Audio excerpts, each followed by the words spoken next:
ನೆಮ್ಮದಿಯ ಗೇಮ್ ಆಡೋದಕ್ಕೂ ಬಿಡಲ್ಲಪ್ಪ. ಏನಿದು postal department ಇಂದ ಮೆಸೇಜ್, ನನಗ್ ಪಾರ್ಸಲ್ ಬಂದಿದ್ಯಾ, 2 ಸಲ ಡೆಲಿವರಿ ಮಾಡಕ್ ಟ್ರೈ ಮಾಡಿದ್ರ, ಅಡ್ರೆಸ್ ಸರಿಯಾಗಿಲ್ಲ ಅಂತ ವಾಪಸ್ ಹೋಗಿದ್ಯಾ. ಈ ವಿಡಿಯೋ ಮಾಡಕ್ ಶುರು ಆದ್ಮೇಲೆ ಫ್ಯಾನ್ಸ್ ಗಳ ಕಾಟ ಜಾಸ್ತಿ ಆಗೋಯ್ತಪ್ಪ. ಯಾಕೆ?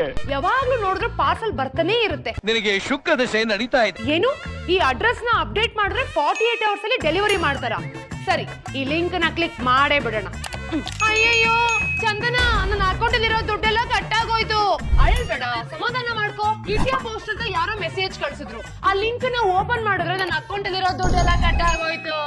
ಇದು ರೀಸೆಂಟ್ ಆಗಿ ನಡೀತಿರೋ ಅತಿ ದೊಡ್ಡ ಸ್ಕ್ಯಾಮ್.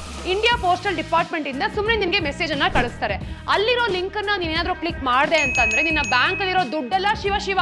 ಇದೇ ರೀತಿ ಕೋಲ್ಕತ್ತಾದಲ್ಲಿ ಇದ್ದಿದ್ದು ಒಂದು ಹುಡುಗಿಗೆ ಮೆಸೇಜ್ ಬಂತು ಅಂತ ಕ್ಲಿಕ್ ಮಾಡಿದ ತಕ್ಷಣ ಅವಳ ಅಕೌಂಟ್ ಅಲ್ಲಿ 1.5 ಲಕ್ಷ ಹೋಯ್ತು ಗೊತ್ತಾ. ಸೊ ಇನ್ಮೇಲಾದ್ರೂ ಕೇರ್ಫುಲ್ ಆಗಿರು. ಈ ರೀತಿ ಸ್ಕ್ಯಾಮ್ಸ್ ಗಳ ಮೇಲೆ ಗಮನ ಇರ್ಲಿ. ಮೆಸೇಜ್ ಗಳು ಬಂತು ಅಂತ ಅಲ್ಲಿರೋ ಲಿಂಕ್ ನ ಕ್ಲಿಕ್ ಮಾಡಕ್ ಹೋಗ್ಬೇಡ.